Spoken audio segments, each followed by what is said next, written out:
ሰላም ቅዱሳን እንዴት ሰነበታችሁ? የመጻኢያን ስነ ፍጻሜ አስተምህሮ ስህተት ነው የምንልበት ዋናው ምክንያት መጻኢያን ወይም ፊውቸሪስቶች ስነ ፍጻሜያቸው በሁለት ስህተት በሆኑ አመለካከቶች ላይ የተመሰረተ ስለሆነ ነው። እነዚህ ሁለት መሰረታዊ የሆኑ የስነ ፍጻሜ የተመሰረተባቸው ነገሮች ነገር ግን እነዚህ መጻኢያን ወይም ፊውቸሪስት የተሳሳቱባቸው ነገሮች አንደኛው የጌታችን የኢየሱስ ክርስቶስ አመጣጥ ምን አይነት እንደሆነ አለመገንዘባቸው ማለት አመጣጡ ስል ኔቸሩ the nature of his coming ምን አይነት ነው አመጣጡ የሚለውን ሚስ በማድረጋቸው ሲሆን ሁለተኛው የዛን ያህል ደግሞ ኢምፖርታንት ምናልባት ከዛ በበለጠ ሁኔታ ኢምፖርታንት የሆነ ሚስ የተደረገ ፖይንት ደግሞ ጊዜ ወይም ወቅቱን አመላካች የሆኑትን የመጽሐፍ ቅዱስ ክፍሎች ኢግኖር በመደረጋቸው ወይም ደግሞ ሮንግሊ ኢንተርፕሬት በመደረጋቸው ነው። እነዚህን ሁለት ነገሮች እናስተውል። የመጀመሪያው ያልኩት ምንድነው? የጌታችን ኢየሱስ ክርስቶስ ዳግም ምጽአት ኔቸሩ ወይም ማነሩ እንዴት ነው መሆን ያለበት የሚለው ነው የተሳተው። ሁለተኛው ደግሞ ጌታችን ኢየሱስ ክርስቶስ መቼ ነው የሚመጣው the time of his coming እሱን ሚስ አድርገዋል። እነዚህ ሁለቱ ነገሮች ሚስ በመሆናቸው የተነሳ ስለ ዘመነ ፍጻሜም ስለ ፍጻሜ ዘመን የተነገሩ ትንቢቶች የተሰጡ ተስፋዎችን መቼና እንዴት እንደሚፈጸሙ ኮንፊውዥን ውስጥ ገብተዋል። በዚህ ምክንያት ብዙ አይነት የተሳሳተ አይነት ድብልቅልቁ የወጣ ነገር ትምህርታቸው ውስጥ ይታያል ማለት ነው። ለምሳሌ ያህል በአገራችን ውስጥ በጣም ከሚታወቁ አንቱ ከሚባሉ ከምንወዳቸውና ከምናከብራቸው የወንጌል አገልጋዮች መካከል ሁለቱ ወይም ሶስቱ ጊዜን አመላካች በሆኑ ነገሮች ላይ ያላቸውን ግንዛቤ የሚያሳዩ ሁለት አጫጭር ቪዲዮዎችን አብረን እንመለከታለን። ከዛ በኋላ ከዛ በመነሳት የቱ ጋር እንደሆነ ስህተቱ ለማሳየት ሞክራለሁኝ እና ይሄንን ነገር አይተን እንመለሳለን ማለት ነው። ቶሎ ይሆን ዘንድ የሚገባውን ነገር ለባሪያዎቹ ያሳይ ዘንድ የሚለው ቁጥር 1 ላይ የተጻፈው ሐሳብ የጊዜውን ነገር የሚያመለክት ወዲያው የሚፈጸም መሆኑ ሳይሆን አንዴ ከተጀመረ ግን በቅጥልጥሎሽ ማንም ሊያቆመው በማይችል መንገድ በቅጥልጥሎሽ የሚፈጸም ትዕይንት እንደሆነ የሚያሳይ ነው። ቶሎ ይሆን ዘንድ የሚለው አሁን ይሆናል ማለት አይደለም። ግን አንዴ ከተጀመረ ትክክል ካደረገ ግን አንዴ ከተጀመረ ማንም ሊያቆመው በማይችል መንገድ በቅጥልጥሎሽ በአስቸኳይ እንዳውም አስገራሚ በሆነ መልክ በመቸኮል በፍጥነት የሚፈጸም ትንቢት እንደሆነ የሚያሳይ ነው ማለት። ስለዚህ እሱን ሐሳብ ብናይ ጥሩ ነው። ምዕራፍ 1 ቁጥር 1 ላይ አለ። ምዕራፍ 1 ቁጥር 2 ላይ ምዕራፍ 2 ቁጥር 16 ላይ አለ። ምዕራፍ 22 ቁጥር 7 አለ። ቁጥር 12 አለ። ቁጥር 20 አለ። ስለዚህ እነዚህ ሐሳቦች ማሰባችን በጣም ጥሩ ነው። ይመጣል መጽሐፉ እነሆ በቶሎ እመጣለሁ ይላል። ሲጨርስም ሲጀምርም መጀመሪያው ላይ ቶሎ ይሆን ዘንድ ያለውን ጻፍ ነው የሚለው አይደለም እንዴ? የሚዘገየን የሚመስለን እኮ እንቅልፍ ላይ ስለሆነን ነው። ይመጣል። እንደውም ክርስቶስ መቼ ይመጣል ብላችሁ ብትጠይቁ ዛሬ ይመጣ ይመስላችኋል ቢባል አይመስለኝም ካላችሁ በማይመስላችሁ ጊዜ ነው የሚመጣው። የሰው ልጅ በማታውቁትና በማትጠብቁት ሰዓት ይመጣል ነው የተባለው። እንግዲህ እዚህ ላይ እንዳያችሁት የተለያዩ ከኛ ሀገር የተነሱ አገልጋዮች በዘመን ፍጻሜ ላይ የሚያስተምሩትን ትምህርት ከሞላ ጎደል ለመከታተል ሞክራለሁና ለምሳሌ ራእይን በተመለከተ ምን ብለው እንደሚያስተምሩ በተለይ ጊዜን አመልካች ስለሆኑ ነገሮች የሚናገሩትን ለማየት ሞክሬያለሁ። ከነዚህ መካከል በጣም የምንወደው ወንድማችን ዶክተር አሳየኝ በርሄ በቅርቡ የራእይን መጽሐፍ ሲያካፍል ቶሎ መምጣት የሚለውን ወይም በቶሎ ሊሆን የሚገባውን የሚለውን ሐሳብ ምን ብሎ ሲናገር እንደነበረ ሰምታችኋል። እንግዲህ በሱ አነጋገር በሱ መረዳት ቶሎ ብሎ የሚሆን የሚገባውን የሚለው በዛ ሰዓት ይሄ መልእክት በተጻፈ ጊዜ ለሰባቱ አብያተ ክርስቲያናት በዛ ዘመን በዛ ወቅት ቶሎ የሚፈጸም ነገር ሳይሆን ነገሩ አንድ ጊዜ መፈጸም ግን ከጀመረ በተከታታይ በሱ ቋንቋ በቅጥልጥሎሽ ማንም በማያቆመው መንገድ የሚፈጸም ነው ብሎ ያንን ክፍል ተርጉሞታል። ፓስተር ተስፋ ወርቅነህ ደግሞ ስለ ራእይ መጽሐፍ በቤተ ክርስቲያኑ ባገለገለበት ጊዜ ያን ክፍል በተመለከተ የተናገረውን እንደሰማችሁት ቶሎ ማለት ቶሎ ነው፣ በቃ ቶሎ ይመጣል። እንዲያውም እሱ ለሰባቱ ቤተ ክርስቲያናት ያለውን መልእክት ምንም አልጠቀሰምና በቀጥታ ካሁን ገኛ ካለንበት ዘመን ጋር አገናኝቶ በእኛ ዘመን ይሄ ነገር ቶሎ ሊከሰት እንደሚችል እንዲያውም ይዘገያል ብለን ባሰብን ጊዜ እንዲያውም ያን ጊዜ ነው ቶሎ የሚመጣው ብሎ በፍጹም ይሄ ቶሎ የሚለውን ሐሳብ ለሰባቱ ቤተ ክርስቲያናት ጌታ የላከውን መልእክት ከነሱ አውጥቶ ኮንቴክስቱን ያንን አውዱን እንዲያውም በዚህ ዘመን ላለችው ቤተክርስቲያን ሲጠቅስ እንመለከታለን። አንዳንዶች ደግሞ ለምሳሌ ፓስተር አስፋው በቀለን የሚያስተምረውን ብዙ ጊዜ እመለከታለሁ እና እሱ ደግሞ ስለ ራእይ በመጽሐፍ ያካፈለውን ሳይ ጭራሽ ኢግኖር አድርጎታል። ይሄን ክፍል በቃ ቶታሊ ምንም ሊፈታው አልሞከረም። የዛን ክፍል ምን ይሄ ነው አላለም። በቀጥታ አንብቦት አንድ ቦታ ላይ ዘመኑ ቀርቧልና በውስጡ ያሉትን ትንቢቱን ቃል የሚሰሙ እና የሚፈጽሙ የሚያነቡ ብፁዓን ናቸው ብሎ አንብቦት ዘመኑ ቀርቧል የሚለው ሐሳብ ምን ማስረዳት እንዳለበት እንኳን ጭራሽ ኢግኖር አድርጎት አልፎት ሄዶ እንመለከታለን። ኦኬ እንግዲህ ታዲያ ይሄ ሁሉ የስህተት አልኩ የትምህርት ልዩነት ከምን ሊመጣ ቻለ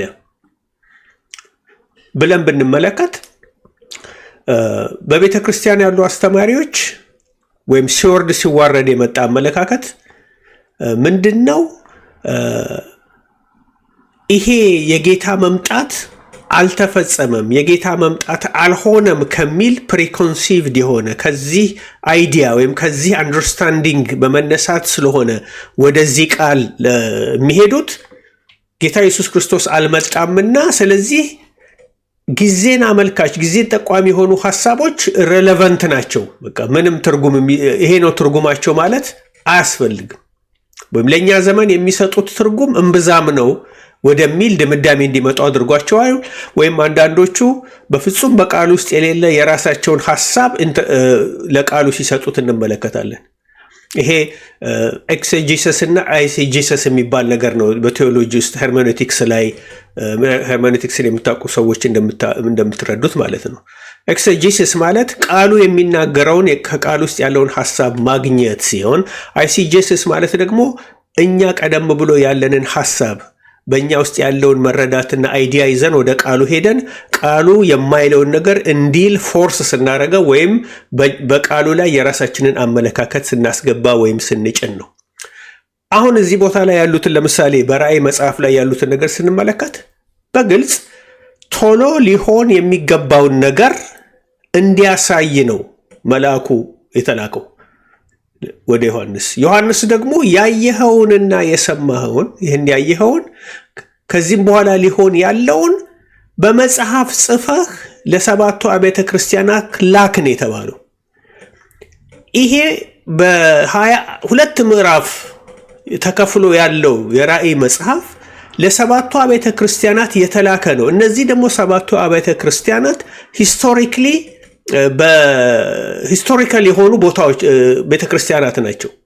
ምሳሌያዊ የሆነ ወይም ደግሞ ዘይቤያዊ የሆነ ወይም ለሌላ ምሳሌ እንዲሆኑ ወይም ስፒሪቹዋል የሆነ ግንዛቤ እንዲኖር ለምሳሌ የተፈጠሩ አብያተ ክርስቲያናት ሳይሆን በኤዚያ ማይነር ወይም ዛሬ ተርኪ በሚባለው አካባቢ የነበሩ አክቹዋል ቤተክርስቲያናት ነበሩ።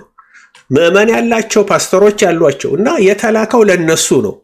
ይሄ ጌታ የላከው መልእክት ለነሱ በዘመናቸው ሲያነቡት ትርጉም የሚሰጥ መልእክት ካልሆነ what is the point of sending the letters to them? ምንድነው ምክንያቱ ለነሱ መላክ ለምን ያስፈልጋል? ነገር ግን በጥንቃቄ ስናነበው ክፍሎቹን ቶሎ ይሄ ጊዜን አመልካች የሆኑ ነገሮች በቀጥታ እነሱን የሚመለከት ለመሆኑ ምንም የማያሻማ ጉዳይ ነው። በምዕራፍ 1 ላይ በምዕራፍ 2 እና 3 ላይ ያለው ሐሳብ በምዕራፍ 22 ላይም ተደግሞ እናያለን ስለ ጊዜውን አመልካች ስለሆነው ነገር። ለምሳሌ እንመልከት። ቁጥር 1 ላይ ምንድነው? ቶሎ ይሆን ዘንድ የሚገባውን things shortly come to pass shortly come to pass ቶሎ የሚለው shortly ማለት በቅርብ የሚሆን ነገር እንደሆነ ግልጽ ነው።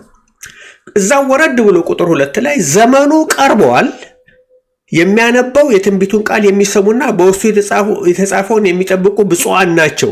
አሁን እስቲ ይህንን መልእክት ወደኛ አምጡትና አሁን ራእይ መጽሐፍ ስናነብ እኔና እናንተ እዚህ ውስጥ ያለው የምንጠብቀው ነገር ምንድን ነው? እኛን የሚመለከት አሁን ለምሳሌ በቀጥታ ማለት ነው እኛን የሚመለከት እንዳልሆነ ለመረዳት እንችላለን። ከዛ ቶሎ ላሳያችሁ። ከዛ በኋላ ከሰባቱ አብያተ ክርስቲያናት ውስጥ ቢያንስ ለአምስቱ በላከው መልእክት ላይ ጌታ የሱ መምጣት የቀረበ እንደሆነ ሊመጣ እንደሆነ ነግሯቸዋል። ኦኬ መጀመሪያ እንመልከት። ለምሳሌ ለኤፌሶን በላከው መልእክት ላይ በምዕራፍ 2 ቁጥር 5 ላይ እንግዲህ ከወዴት እንደወደቅህ አስብ፣ ንስሐ ግባ፣ የቀደመውን ስራህን አድርግ፣ አለዚያ እመጣብሃለሁ ይለዋል።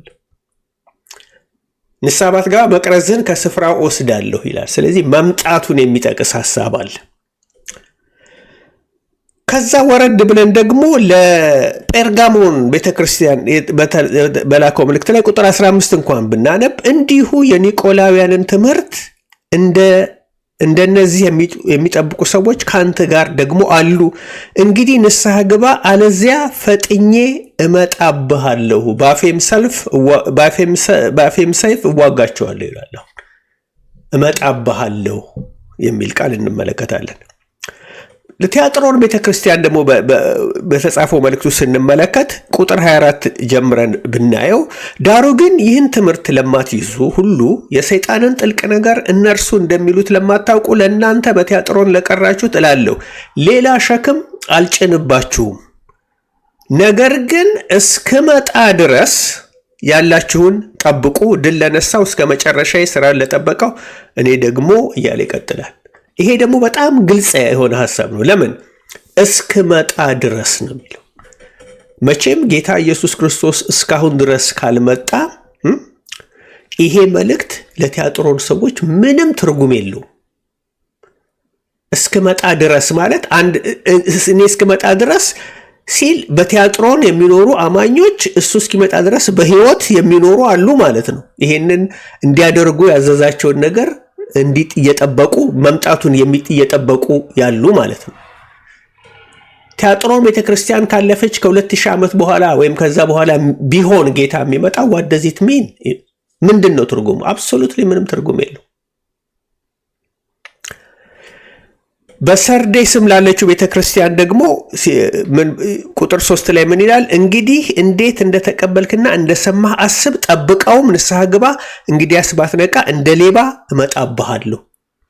አያችሁ፣ ጌታ ሊመጣ እንደሆነና እነሱ እንዲዘጋጁ ንስሐ በሚገቡበት ነገር ንስሐ እንዲገቡ ደግሞ ደጋግሞ ለእነዚያ ቤተክርስቲያናት ኦልሞስት ተመሳሳይ የሆነ መልእክት ነው የመጣላቸው።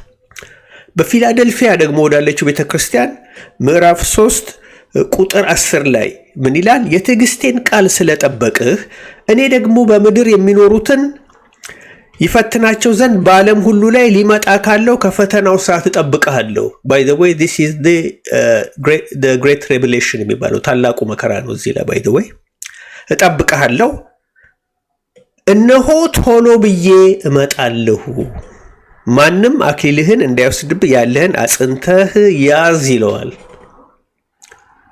ቶሎ እመጣለሁ። ስለዚህ ምን አድርግ ነው? ጽና። እነዚህ ነገሮች አሉ። አይ ይሄ ለሰባቱ ቤተ ክርስቲያናት ብቻ ነው የሚመለከተው፣ ከምዕራፍ 1 እስከ 3 ነው። ከምዕራፍ 4 በኋላ ያለው ሐሳብ ደግሞ በኋላ ወይ በእኛ ዘመን የሚፈጸም ነው እና እነሱን አይመለከትም እንዳንል በመጽሐፉ ማጠቃለያ ምዕራፍ 22 ላይ እንደዚህ የሚሉ ቃሎችም እንመለከታለን። እንዲያውም ይህን ሐሳብ የሚያጸናልን ነው። ቁጥር 6 ምዕራፍ 22 እርሱም እነዚህ ቃሎች የታመኑና እውነተኛዎች ናቸው፣ የነቢያትም መናፍስት ጌታ አምላክ በቶሎ ሊሆን የሚገባውን ነገር ለባሪያዎቹ እንዲያሳይ መልአኩን ሰደደ። ምዕራፍ 1 ቁጥር 1 ላይ ያለውን ሐሳብ ነው እዚህ ጋር የሚደግመው። እነሆ በቶሎ እመጣለሁ። የዚህን መጽሐፍ ትንቢት ቃል የሚጠብቅ ብፁዕ ነው አለኝ። የጌታን መምጣት የሚጠባበቅ ማለት ነው። ይሄን መልእክት ቦታ ሰጥቶት የጌታ መምጣት እንደቀረበ አውቆ በውስጡ ያሉትን ነገሮች እየጠበቀ የሚጠባበቅ ሰው ብፁዕ ነው የሚለው። ይህን ያየሁና የሰማሁን ዮሐንስ ነኝ። በሰማሁና ባየሁ ጊዜ ይህን ባሳየኝ በመልአኩ እግር ፊት እሰግድ ዘንድ ተደፋሁ። እርሱም እንዳታደርገው ተጠንቀቅ፣ ከአንተ ጋር ከወንድሞችን ከነቢያት ጋር አያችሁ የዚህን መጽሐፍ ቃል ከሚጠብቁ ጋር አብሬ ባሪያ ነኝ፣ ለእግዚአብሔር ስገድ አለና ቁጥር 10 ላይ ደገመው። ለእኔም ዘመኑ ቀርቧልና the time is near ነው የሚለው በእንግሊዝኛ ብታዩት፣ or the time is at hand ነው የሚለው actually። በዚህ መጽሐፍ ትንቢት ቃል በማህተም አትዝጋው ይላል። ይሄ በጣም ሲግኒፊካንት የሆነ ቦታ ነው።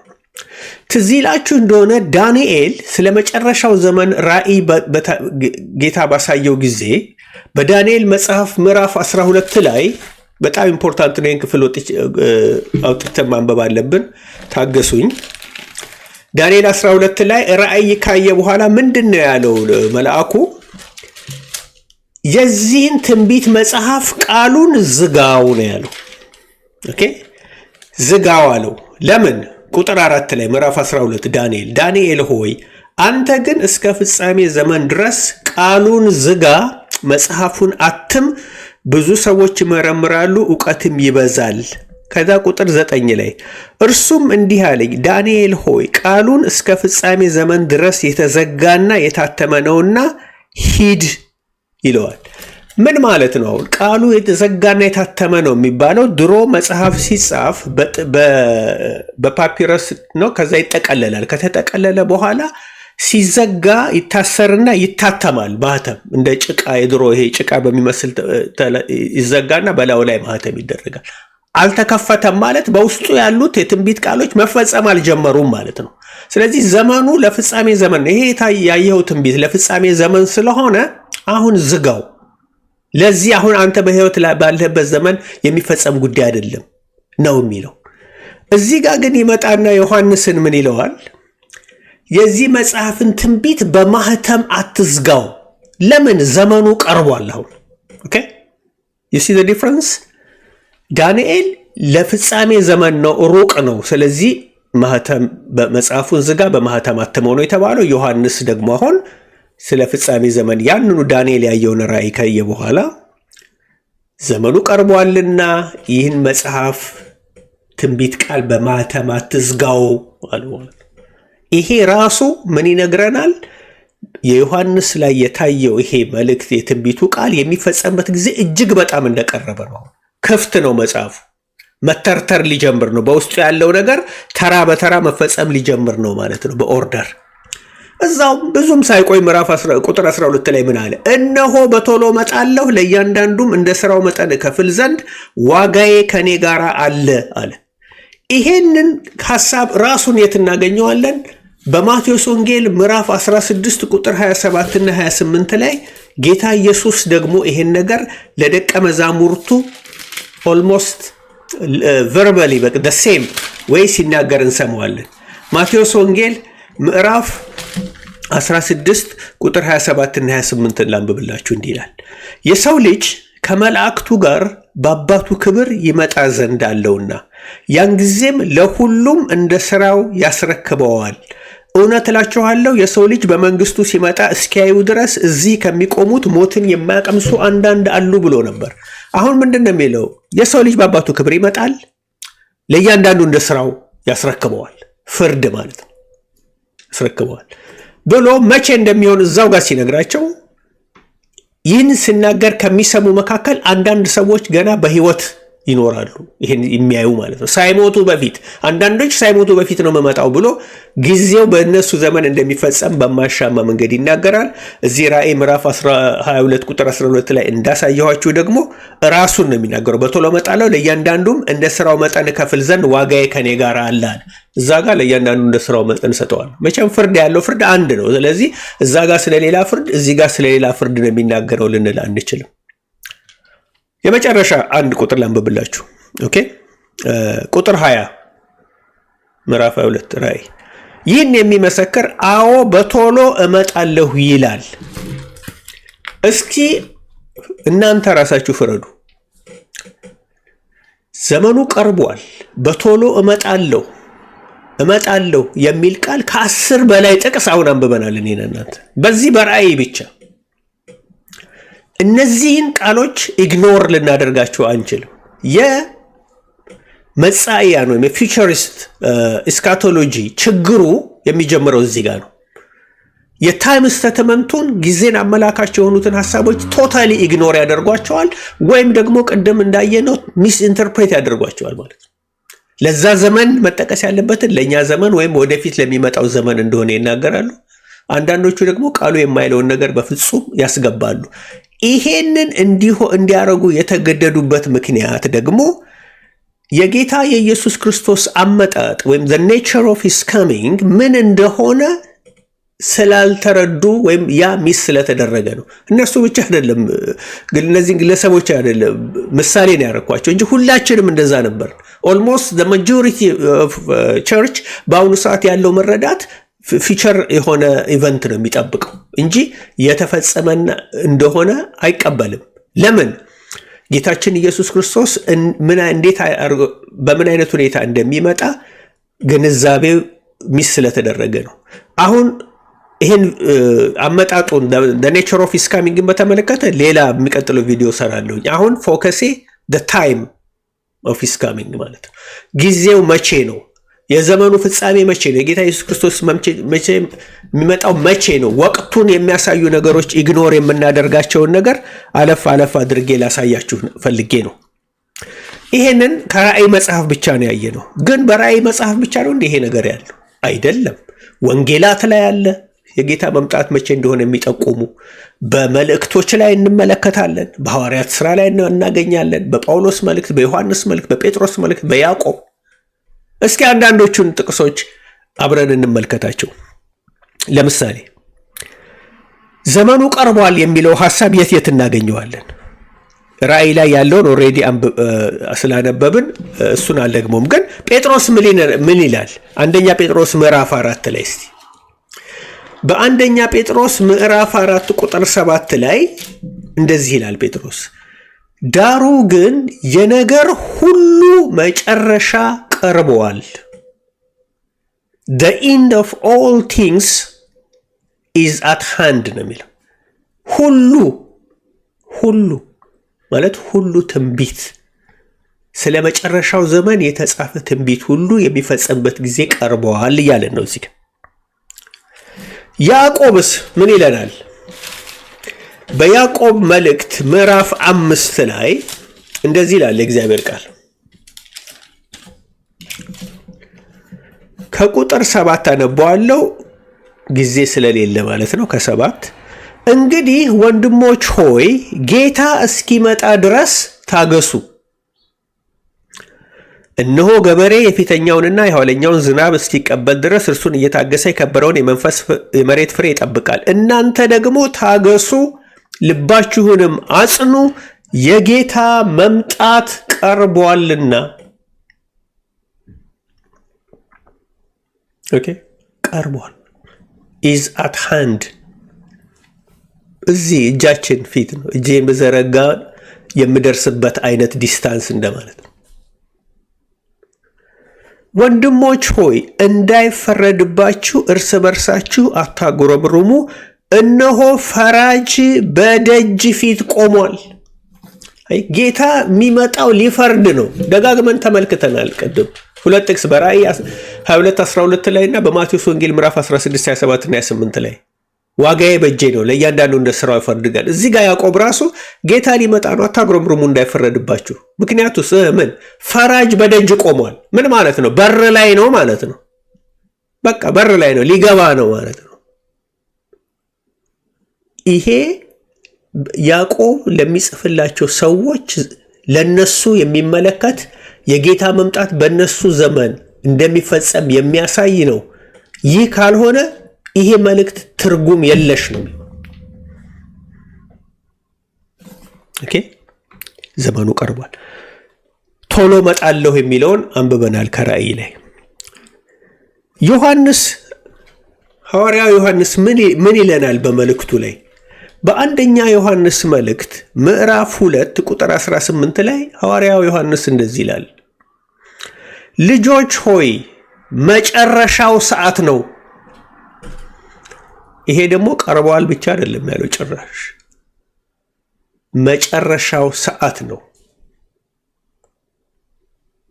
the last hour፣ የመጨረሻው ሰዓት። በቃ አሁን ሰዓቱ እያበቃ ነው። we are in the last hour ነው የሚለው። ዘመንም ቀረ ዓመትም ምንም ሳይሆን አሁን ደግሞ ዮሐንስ ይህንን መልእክት በጻፈበት ጊዜ ጌታ በደጅ ነው፣ በበር ነው፣ ልክ ያዕቆብ እንዳለ ማለት ነው። ጌታ ይመስገን። መዓት ነው። አንብቤ አልጨርሰውም እኮ እንዲሁም ምን ያህል እንዴት እነዚህን ጊዜን ጠቋሚ የሆኑ ነገሮችን ሳናስተውላቸው እንደምናልፋቸው ላሳያችሁና ካሁን በኋላ መጽሐፍ ቅዱሳችሁን በምታነቡበት ሰዓት ስፔሲፊክሊ ጊዜን አመልካች የሆኑትን ነገር ዲስከቨር ብታደርጉ ይገርማችኋል። አልኳችሁ ከወንጌል ጀምሮ ከማቴዎስ ጀምሮ እስከ ራእይ ድረስ እስኪ ሰለቻችሁ ድረስ ጌታ በቅርብ እንደሚመጣ በሚያሳዩ ጊዜን የሚያሳዩ መልእክቶች የተሞላ ነው። ልጨምር አንዳንድ። የዕብራውያን ጸሐፊስ ምን ይላል? አያችሁ፣ ሐዋርያቱ ተመሳሳይ መሴጅ እንዳላቸው የምታውቁት ሁሉም ይሄን ብለዋል። ጳውሎስ ብሎታል፣ ዮሐንስ ብሎታል፣ ጴጥሮስ፣ ያዕቆብ። የዕብራውያን ጸሐፊ ምን አለ? የዕብራውያን ጸሐፊ በምዕራፍ 10 ላይ 2 ቦታ የጌታ መምጣት ቅርብ እንደሆነ የሚያመለክቱ ነገሮች ይናገራል። ዕብራውያን ምዕራፍ 10 ቁጥር 25 ላይ ምን ይላል? በአንዳንዶች ዘንድ ልማድ እንደሆነው መሰብሰባችንን አንተው፣ እርስ በርሳችን እንመካከር እንጂ ይልቁንም ቀኑ ሲቀርብ እያያችሁ አብልጣችሁ ይህን አድርጉ። ቀኑ ሲቀርብ የቱ ነው ቀኑ? የጌታ ቀን ወይም የጌታ መምጣት ነው። ያ ቤተ ክርስቲያን በዛ ዘመን የምትጠብቀው የነበረው ክስተት ነው። እዚሁ ምዕራፍ 10 ላይ ወረድ ብለን ቁጥር 37 ላይ ከ36 ጀምሮ ብናነብ እንዲህ ይላል እግዚአብሔር ቃል፣ የእግዚአብሔርን ፈቃድ አድርጋችሁ የተሰጣችሁን የተስፋ ቃል እንድታገኙ መጽናት ያስፈልጋችኋልና ገና በጣም ጥቂት ጊዜ ነው፣ ሊመጣ ያለውም ይመጣል አይዘገይምም። ጻድቅ ግን በእምነት ይኖራል፣ ወደ ኋላም ቢያፈገፍግ ነፍሴ በእርሱ ደስ አይላትም። እኛ ግን ነፍሳቸውን ሊያድኑ ከሚያምኑት ነን እንጂ ወደ ጥፋት ከሚያፈገፍጉ አይደለንም አለ። ገና በጣም ጥቂት ጊዜ ነው። ይሄ ልክ እንደ መጨረሻ ሰዓት ነው እንደማለት ነው። ኢንፋክት በግሪኩ ብታዩት እዚህ ላይ የግሪክ አዋቂዎች እንደሚነግሩን ከሆነ ገና በጣም ጥቂት ጊዜ ነው የሚለውን ሐሳብ in a little while ነው የሚለው በእንግሊዝኛ ሲተረጉ። አይ ቲንክ ሐሳን ሚክሮን ሐሳን ነው የሚለው መሰለኝ በግሪክኛ። ይቅርታ ግሪክኛውን እንደማይሆን አድርጌ አንብቤ ከሆነ የግሪክ ቋንቋ እውቀት የለኝም። ግን ሐሳን ሚክሮን ሐሳን ማለት ሚክሮን ማለት ማይክሮን ማለት ነው፣ ትንሽ ማለት ነው። በጣም ጥቂት ጊዜ ነው የቀረው። ሊመጣ ያለው ይመጣል። ማን ነው ሊመጣ ያለው? ጌታ ኢየሱስ ነው። እንግዲህ አስቡት፣ ለእነዚህ ሰዎች በዛ ዘመን የመጨረሻው ሰዓት ነው እየተባለ ሊመጣ ነው በደጅ ነው ተብሎ ጠብቁት እየተባሉ ሳይመጣ ጌታ እስካሁን ድረስ ቆይቷል ካለን ችግር አለ። በጣም ትልቅ ችግር አለ ወገኖች። ለምንድን ነው ደጋግሞ ለነሱ ይሄ መልእክት ይጻፍ የነበረው የጌታ መምጣት በእነሱ ዘመን እንዴት ሊጠበቅ ቻለ ብትሉ ጌታ በሚመጣ ጊዜ እነሱን ካለባቸው መከራ ከነበረባቸው ስደት ሊታደጋቸው ስለሚመጣ ነው። በርቱ፣ ጽኑ፣ አይዟችሁ፣ ጠብቁ፣ ጌታ ቅርብ ነው የሚባሉት። ለተሰሎንቄ ቤተክርስቲያን ሲጽፍላት ጳውሎስ ምን አለ? በመከራ የሚጸኑትን የተባረኩ እንላቸዋለን። ስለዚህ ጽኑ፣ ጌታ ኢየሱስ ክርስቶስ ከስልጣን መላእክቱ ጋር ከሰማይ በእሳት ነበልባል ሲገለጥ ለእናንተም መከራ ለሚያሳዩአችሁ ለእነሱን መከራ ብድራት አድርጎ እንደሚሰጥ የታወቀ ነው ይላቸዋል። አያችሁ፣ ተሰሎንቄ ቤተክርስቲያን ትልቅ ስደት ተነስቶባት ማለት ነው ከአይሁዶች የተነሳ በታላቅ መከራ ውስጥ ስለምታልፍ ጳውሎስ ለእነሱ ሲጽፍላቸው ጌታ መምጫው ደርሷልና ጽኑ፣ እሱ በሚመጣ ጊዜ እናንተን መከራ ለሚያሳያችሁ መከራን ብድራት አድርጎ ይሰጣል። እሱን ለምትጠብቁና ለእኛ ደግሞ አብሮ እረፍት ይሰጠናል፣ ያሳርፈናል ነው። ለቆሮንቶስ ቤተክርስቲያን፣ ለተሰሎንቄ ቤተክርስቲያን ሁሉ ቦታ ሲጻፍ ሁሉንም ከመጽናናታቸው ጋር ተያይዞ ነው የጌታ መምጣት ይነገራቸው የነበረው እና የጌታ መምጣት ተስፋ የተሰጠውም የተጠበቀውም በአንደኛው ክፍለ ዘመን በነበረችው በሐዋርያቱ ዘመን በነበረችው ቤተክርስቲያን ላይ እንደሆነ እነዚህ እንደ ናሙና ነው የወሰድኳቸው እንጂ ይሄ ብቻ ነው እያልኳቸው አይደለም። እና እነዚህን ጊዜን አመልካች የሆኑትን ነገሮች ኢግኖር ካደረግን እንደነ ፓስተር አስፋው በቀለ እንዳደረገው ማለት ነው ቶታሊ ኢግኖር አድርጎ አንብቦ ብቻ ካለፍ ነው ወይም ደግሞ ለኛ ዘመን ወይም ደግሞ ከዛ በኋላ አሁን ከ2000 ዓመት በኋላ ወይም ወደፊት ገና ለሚመጣው ትውልድ የምንጠቅሰው ከሆነ we miss the point ቶታሊ ሚስ ዳርገነዋል። ይሄ ነው እንግዲህ ወገኖች የፊውቸሪስት ወይም ደግሞ መጻኢያን የሚባሉት እነዚህ የዘመን መጨረሻ ወይም የዘመን ፍጻሜ ክስተቶች ሁሉ ገና ወደፊት የሚመጡ ናቸው፣ አንዳቸውም አልሆኑም። እንዲያውም ብዙዎቹ የሚያስተምሩት እና ብዙ በትምህርት ቤት ያለው በዚህ በቤተክርስቲያን ያለው አመለካከት ምንድነው? ቸርች እንዲያውም በዛ ጊዜ አትኖርም፣ እንነጠቃለን አማኞች ከዛ በፊት ያ ሁሉ የሚመጣው ስደት መከራ፣ ታላቁ መከራ፣ የጌታ መምጣት፣ አርማጌዶን እነዚህ ሁሉ ከዛ በኋላ ነው የሚከሰቱት የሚሉ ናቸው። እነዚህ ሁሉ ነገሮች ግን ኦልሬዲ አልፈዋል። በመጀመሪያ ደረጃ ለኛ የተሰጡ ተስፋዎች አይደሉም። እነዚህ ተስፋ የተሰጠው ለመጀመሪያው ቤተክርስቲያን ነው። ጌታ ደግሞ ተስፋ ቃሉን የሚጠብቅ አምላክ ስለሆነ እንደተናገረ ጌታ ኢየሱስ ክርስቶስ መጥቷል። በዛ ዘመን ታድጓቸዋል። አማኞችን በዛ ዘመን ከሚደርስባቸው ስቃይ ከሚደርስባቸው መከራ አትርፏቸዋል። ጠላቶቻቸው ላይ ተበቅሎላቸዋል። ኦኬ። አሁን መቼም ብዙ ጥያቄ እንደሚኖርባችሁ እርግጠኛ ነኝ። እኔም ነበረብኝ ጥያቄ እንደናንተ። ለዚህ መልስ በቂ መልስ አለ በእግዚአብሔር ቃል ውስጥ። ይሄ ምንድነው? ጌታ ኢየሱስ ክርስቶስ እንዴት ነው የመጣው? what is the nature of his coming? እሱን በሚቀጥለው ቪዲዮ የምናየው ይሆናል። ኦኬ። ብዙዎቻችን የተነገረን ወይም የሰማነው ነገር አእምሯችንን የተቆጣጠረው ጌታ ኢየሱስ ክርስቶስ በአካል ከሰማይ እንደሚወርድ ደብረ ዘይት ተራራ ላይ እግሮቹ ሲቆሙ ተራራው ለሁለት ይሰነጠቃል የሚሉትን ነገሮች ሊትራሊ ማለት ነው ወስደን እንደዛ አይነት ነገር ስለምንጠብቅ ንጥቀት የሚለውን ሐሳብ ከምድር ላይ ቤተክርስቲያን በቃ አይደለም ወደ ሰማይ በቃ እንደ መልአክ ተነጥቀው ይሄዳሉ የሚለውን ሐሳብ ሊትራሊ ስለተተረጎመ በአጠቃላይ ስፒሪቹዋል ኢንተርፕሪቴሽን የሚያስፈልጋቸውን ሐሳቦች ምሳሌያዊና ዘይቤያዊ የሆኑትን ነገሮች ሊትራሊ ወስደን ፊዚካል በሆነ መንገድ ስለጠበቅናቸው ወይም ስለምንጠብቃቸው ወይም መጽሐፉን ስናነብ በዛ መንገድ ኤክስፔክት ስለምናደርግ ነው የምንስተው። እነዚህ ነገሮች ሊፈጸሙ አይችሉምና ወደፊት ነው የሚፈጸሙት የምንለው እንጂ አንድ በአንድ ተፈጽሟል። ንጥቀት ሆኗል። የሙታን ትንሣኤ ሆኗል። የጌታ ዳግም ምጽአት ሆኗል። ፍርድ ሆኗል። እነዚህ ሁሉ ነገሮች ሆነዋል። አዲሱ ሰማይና አዲሱ ምድር መጥተዋል። ለብዙዎቻችሁ ይሄ በጣም በቃ ሾኪንግ እንደሆነ አውቃለሁ፣ ግን አም ቴሊንግ ዩ ለእያንዳንዱ እነዚህ ነገሮች ላይ እያነሳን እንነጋገራለን። ጌታ የታመነ ነው። ቃሎቹ እውነተኛና ምንድን ናቸው ይላል? የታመኑ ናቸው ተብሎ ጻፈ። የጌታ ቃል የታመነና እውነተኛ ነው።